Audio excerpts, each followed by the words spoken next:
संवैधानिक मान्यता constitutional validity के सेशन 7 व्यवस्थित स्वरोजगारी मंत्रालय बजट में आपका स्वागत है। व्यवस्थित स्वरोजगारी मंत्रालय बजट का निर्माण रोजगार का निर्माण, यह रोजगारी व्यवस्था है। इसमें आप जो काम कर रहे हैं उसमें आपको रोजगार आ जाएगी, प्लस प्राइवेट सेक्टर का डोमिनेंस बना रहेगा भारतवर्ष में, और बैलेंस प्रशासन आपको उपलब्ध होगी। स्वरोजगारी प्रशासनिक विषय के जरिए इसके लिए पिछले 24 साल से निरंतर प्रयास किया जा रहा है कि संवैधानिक तौर पर हमें आर्थिक आज़ादी मिले। आर्थिक आज़ादी का मतलब हुआ कि आपको स्वरोजगारी सरकारी नौकरी जिसे चाहिए वो ले सकता है। अभी तक प्रतियोगिता प्रतियोगिता और प्रतियोगिता है सरकार में, मगर व्यवस्थित स्वरोजगारी मंत्रालय बजट प्रशासनिक व्यवस्था प्रतियोगिता को एक ग्रेड ऊपर उठाती है। प्रतियोगिता यहाँ भी है। एमपी एमएलए बनने के लिए प्रतियोगिता जारी रहेगी। आईएएस कमिश्नर, आईपीएस, आईएफएस बनने के लिए प्रतियोगिता जारी रहेगी। जहाँ भी संवैधानिक महापद है वहाँ पर आपको प्रतियोगिता जारी रहेगी, मगर जो सामान्य जरूरत है, रोटी कपड़ा मकान, वहाँ पर प्रतियोगिता नहीं रहेगी। जैसे आपको वोटर लिस्ट में नाम है वैसे ही आपका एम्प्लॉयमेंट लिस्ट में नाम रहेगा, और इसी को कहते हैं संवैधानिक मान्यता। और इसी को पिछले 24 साल से आदरणीय Amiteshwar Jha, Amit Kumar Jha, Shardapur, Lohna road, Darbhanga, Bihar, India, pin code 847407 से आवाज़ उठा रहे हैं। और अभी तक जो आपके आशीर्वाद से 1600 से ऊपर चैनल बना चुके हैं, और सत्य अहिंसा के पद से 17 सब्सक्राइबर बन चुके हैं। अब जितना ज़्यादा बनेंगे उतना ज़्यादा फास्ट ये काम हो जाएगा। संवैधानिक मान्यता को समझने के लिए हमें समझना पड़ेगा कि जैसे मिट्टी को हम लोग मूर्त रूप देकर हिंदू उसमें प्राण प्रतिष्ठा डालकर श्रृंगार करके उसको जो है भगवान का मूर्त बनाकर पूजा करते हैं, ठीक इसी प्रकार स्वरोजगारी रूप में हम सरकार को यहाँ पर प्राण प्रतिष्ठा करके व्यवस्थित व्यवस्था के तहत रोजगार ले आते हैं। एक बार आप सरकार से जुड़ गए, उसके बाद आपको पीछे मुड़कर देखने की ज़रूरत नहीं पड़ती है। एक बार हमारा वोटर लिस्ट यानी कि वोटर कार्ड में नाम आ गया आपका, उसके बाद आप सरकार चुनने में आपकी योगदान हो जाता है। ठीक इसी प्रकार 28 दिसंबर 2001 से निरंतर जो है आर्थिक आज़ादी का प्रयास किया जा रहा है। आर्थिक आज़ादी के प्रयास के लिए फिस्कल क्रेडिट टेबल जो कि आप देख रहे हैं, इसका व्यवस्था के तहत क्रेडिट का इंतज़ाम किया गया। संवैधानिक तौर पर प्रत्येक नागरिक को कॉन्स्टिट्यूशनल वैलिडिटी के तहत क्रेडिट प्रदान किया गया। इसके तहत 56 hour work according to qualification, age, gender, ability और डिसेबिलिटी के हिसाब से, प्लेस के हिसाब से ले लिया जाता है, और जो सराउंडिंग है उसके हिसाब से। अब जो सराउंडिंग बिलो पॉवर्टी लाइन का है तो उसी के हिसाब से काम होता है। सराउंडिंग अबव पॉवर्टी लाइन है, क्योंकि यहाँ पर ध्यान रखा गया है अर्बन रूरल दोनों को ध्यान रखा गया है। लैंडलेस और लैंड विथ हर तरह के लोगों को ध्यान रखा गया है और उसके हिसाब से बनाया गया है। और इसके लिए Labour party of India fist of the hand के साथ काम कर रही है भारतवर्ष के कोने कोने में। और पदयात्रा Amiteshwar Jha, labour party of India Amit Kumar Jha के नेतृत्व में निरंतर गांव से संपर्क, शहर से संपर्क, मेट्रोपॉलिटन में संपर्क हर जगह किया जा रहा है। और आप YouTube के माध्यम से इसको सब्सक्राइब करके आपसे संपर्क हो जाता है। भारतवर्ष में हर व्यक्ति चाहता है आर्थिक रूप से कंफर्टेबल रहे, मगर इसके लिए आपको हमें हमारे चैनल को organise self employment ministry budget को सब्सक्राइब करना पड़ेगा। जितनी ज़्यादा आवाज़ बुलंद होगी उतने जल्दी पार्लियामेंट ऑफ इंडिया और विधानसभा इस चीज़ को समझेगा। इसीलिए हर सेशन में ये गुहार लगाई जाती है कि आप ज़्यादा से ज़्यादा सब्सक्राइब करें, शेयर करें और लाइक करें और भारतवर्ष के कोने कोने में ये आवाज़ पहुंचाएं। रेलवे, बस स्टैंड, सब जगह की व्यवस्थित स्वरोजगारी मंत्रालय बजट का निर्माण हो, संवैधानिक मान्यता और संवैधानिक आय का भारतवर्ष में आए। और यकीन मानिए कि आर्थिक आज़ादी आते ही आपके जीवन में 2 सैलरी का प्रवेश होगा, एक प्राइवेट सेक्टर के जरिए और दूसरा आपका सरकारी सेक्टर के जरिए। अगर आप प्राइवेट में काम कर रहे हैं या बिजनेस कर रहे हैं तो भी आपको, जैसे सरकारी अस्पताल आपके इर्द गिर्द है, ठीक इसी प्रकार सरकारी रोजगारी मंत्रालय यानी कि व्यवस्थित स्वरोजगारी मंत्रालय बजट आपके इर्द गिर्द मौजूद रहेगा। इसमें इतना ज़्यादा फ्लेक्सिबिलिटी है कि आप अगर कंटिन्यू करते हैं 56 आवर तो 4 साल पर प्रमोशन और 50,000 तक ऊपर तक आप पहुंच सकते हैं। 50,000 ऊपर कमाना एम्प्लॉयमेंट इक्विलिब्रियम पॉइंट बनाया गया है प्रशासनिक स्वरोजगारी प्रशासन के द्वारा। 50,000 से ऊपर वाले को ऑर्गेनाइज एम्प्लॉयड इसमें बोला जाता है, कमाने वाले प्रति महीना। अगर 50,000 से नीचे आ जाता है तो फिर ऑर्गेनाइज सेल्फ एम्प्लॉयड में आ जाता है और 50,000 से नीचे कमाने वाले को ऑर्गेनाइज सेल्फ एम्प्लॉयड बोलते हैं। और इसके लिए ब्रिजेस बनाए गए हैं, संवैधानिक ब्रिजेस, एजुकेशनल सर्टिफिकेट के जरिए। ये ग्रेजुएशन का सर्टिफिकेट है।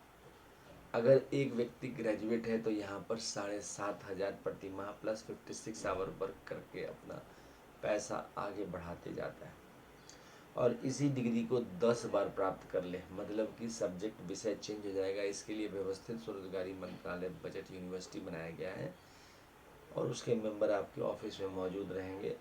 तो आप अगर 10 BA डिग्री या 10 MA डिग्री या 10 PhD डिग्री या 10 MPhil डिग्री कर लेते हैं तो आपको 50,000 से ऊपर आ जाता है। 15 BA डिग्री या MA डिग्री या MPhil डिग्री या PhD डिग्री करने पर 75,000 रुपया, 20 MA डिग्री या BA डिग्री या MPhil डिग्री या PhD करने पर 1 लाख रुपये, 25 MA डिग्री या BA डिग्री या MPhil डिग्री या PhD डिग्री करने पर 1,25,000 और 30 MA डिग्री या BA डिग्री या PhD डिग्री या MPhil डिग्री करने पर 1,50,000 रुपया आ जाता है। इतना ही नहीं, self earning finance commission, self earning self income certain fiscal credit finance commission बनाया गया। देखिए 15 से ऊपर फाइनेंस कमीशन आ गए। क्यों? क्योंकि आर्थिक आज़ादी अभी तक हाफ वर्क को आ गई है। एक व्यवस्थित व्यवस्था जीवन को कहाँ से कहाँ पहुँचा देता है। 15 आपको फाइनेंस कमीशन आ गए हैं और ज़्यादा से ज़्यादा हम लोग भी हर एक 5 साल पर finance commission, self earning self income certain fiscal credit finance commission आया, जो हमारा अमित कुमार झा के तहत जो कमीशन आया 31 अगस्त 2001 को लेबर पार्टी ऑफ इंडिया द्वारा, उसके तहत जो self earning self income certain finance commission आया, उसी फाइनेंस कमीशन की रिपोर्ट को हम लोग रिमॉडलिंग करके आगे बढ़ते जा रहे हैं। इसलिए क्योंकि इसके तहत हम लोगों ने फिस्कल क्रेडिट टेबल बनाया, क्योंकि सबसे बड़ी समस्या चुनौती थी अनऑर्गेनाइज सेक्टर में कि पैसे तो है नहीं तो प्रशासन किया कहाँ गया है। और किसी से लोन लेना भी आप जानते हैं कितना बड़ा दुखदाई है। 1990 का चित्रार्थ आपको नज़र आ जाएगा, क्योंकि हम लोगों ने ग्लोबलाइजेशन, लिबरलाइजेशन, प्राइवेटाइजेशन किया और उनके विचारों को यहाँ पर लाकर भारतवर्ष में स्थित किया। और आज निजी क्षेत्र में अगर 30% में से 50% लोग आज वेल सेटल हैं, उनको ज़रूरत नहीं है। वास्तविक में उनको अपना मकान है, अपना आर्थिक व्यवस्था है और ये सिंपली ज़रूरत ही नहीं है, और 70% लोगों को ज़रूरत है। ऐसे में सामंजस्य बनाने की ज़रूरत है। तो इलिटरेट का जो है 165 रुपया पर डे और सैलरी है 2500 रुपया और 56 आवर पर। जो अक्षर की ज्ञाता है OIABCD उनके लिए है 180 रुपया और सैलरी हो गया 2750 रुपया। फिफ्थ पास के लिए है 250 रुपया और सैलरी हो गया 3500 रुपया। उसके बाद है एट्थ पास 300 रुपया, सैलरी हो गया 4500 रुपया। टेंथ पास के लिए 375 रुपया, सैलरी हो गया 5500 रुपया। ट्वेल्थ पास हो गया 430 रुपया, सैलरी हो गया 6500 रुपया। ग्रेजुएशन हो गया 500 रुपया, सैलरी हो गया 7500 रुपया प्रतिमाह 56 घंटे का काम। MA हो गया 560 रुपया, सैलरी हो गया 8500 रुपया। उसके बाद हो गया MPhil। MPhil का हो गया 9,500। MPhil का हो गया 8,500 रुपया। MPhil का हो गया 9,500 रुपया और पर डे हो गया 620 रुपया। डिलेट का हो गया 680 रुपया, सैलरी हो गया 10,500 रुपया और PhD का हो गया 750 रुपया और सैलरी हो गया 11,500 रुपया और 56 घंटे का काम प्लस अपना प्राइवेट सेक्टर में करते रहो। इसके अलावा 10 MA डिग्री पर 50,000 रुपया, 15 MA डिग्री पर 75,000 रुपया प्रतिमाह, 20 MA डिग्री पर 1,00,000 रुपया प्रतिमाह, 25 MA डिग्री पर 1,25,000 रुपया और 30 MA डिग्री पर 1,50,000 रुपया। अब ये बढ़ता जाएगा। अच्छा, पैसे का जो प्रबंध है वो ठीक वैसे ही जैसे एनुअल बजट, रेलवे बजट, क्योंकि ये आर्थिक आज़ादी है। और दूसरा 90% इसमें जो पैसा है 80,80,130 लाख करोड़ का महीने का खर्चा है। इसमें सब क्लियर करके 150 करोड़ का बजट लेके हम लोग चल रहे हैं। इसमें 4 क्वार्टर में बजट प्रेजेंट होंगे, यानी कि 4 भाग में ये पैसे बट जाएंगे।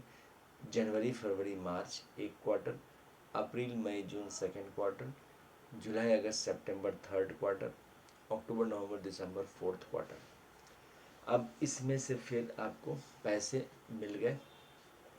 70% क्रेडिट है इसमें और इसके हिसाब से इसका मैनेजमेंट जो हम लोगों को संवैधानिक मान्यता और यहाँ तक पहुँचाने में जो मंदिर दस्तावेज का बहुत बड़ा योगदान रहा है। इसीलिए इसमें हम लोग जो हैं 6 राष्ट्रपति भवन के विचारधारा को लेके चले हैं। अब ये 6 विचारधारा इस प्रकार, ये देखिए, ये हैं 6 मंदिर विचारधारा। भारतवर्ष के कोने कोने में शिव पार्वती मंदिर मिलेंगे, जिसके दस्तावेज को हम लोग राष्ट्रपति भवन एक दस्तावेज कहते हैं। दूसरा है विष्णु, लक्ष्मी, राम, सीता, कृष्ण, राधा, अमिताभ, जिसके दस्तावेज को राष्ट्रपति भवन 2 दस्तावेज कहते हैं। तीसरा हो गया ब्रह्मा सरस्वती ISBN नंबर, ये ट्रूथ ओनली टर्म्स किताब है। इसका ISBN नंबर है 8190186402। कॉपीराइट नंबर है 954/03/12। रजिस्ट्रेशन नंबर है 1799/03/12। इसके बाद है आदिशक्ति जगदम्बा का मंदिर दस्तावेज। और 5वां हो गया प्रत्येक वर्षकृत भवन, इनके मंदिर कम है जैसे हमारे ब्रह्मा सरस्वती के। ठीक इसी प्रकार ISBN सर्टिफिकेट को ही लिया गया है, वर्षकृत के ISBN सर्टिफिकेट को ही मंदिर माना गया है। और छठा हो गया हिंदू गवर्नमेंट टीचर। इसमें आपको चूँकि हम लोगों का 2 सैलरी बनता है, एक सरकार के तरफ से और दूसरा प्राइवेट सेक्टर की तरफ से। सरकार का जो सैलरी है तो उसमें जितने भी दस्तावेज हैं, parliament, RBI, supreme court, bureaucracy, army, police, secretariat, इन सब को लिया गया है। तो एक विंग ही बना दिया गया है हिंदू सरकारी धाम में। तो इस प्रकार से 6 परिवार हो गए, तो इसको लेकर बनाया गया है। इसके अलावा जो है सो आपका ये किताब है ट्रूथ ओनली टर्म्स, जिसके ज़रिए जो है प्रचार प्रसार किया गया है। ये 651 रुपये की किताब है और इसको आप परचेज़ कर सकते हैं। और ये पार्सल के जरिए प्राइस फ्लेक्सिबल है, 651 की किताब है, आप इसको अपने हिसाब से प्राइस में खरीद सकते हैं। इसके बाद ये है आपका truth only terms United 6 part, इसको भी आप खरीद सकते हैं। 2551 की किताब है, अपने हिसाब से सेट करके। अच्छा, हेड ऑफिस हो गया Amiteshwar Jha, Amit Kumar Jha, Shardapur, Lohna road, Darbhanga, Bihar, India. Pin code 84747।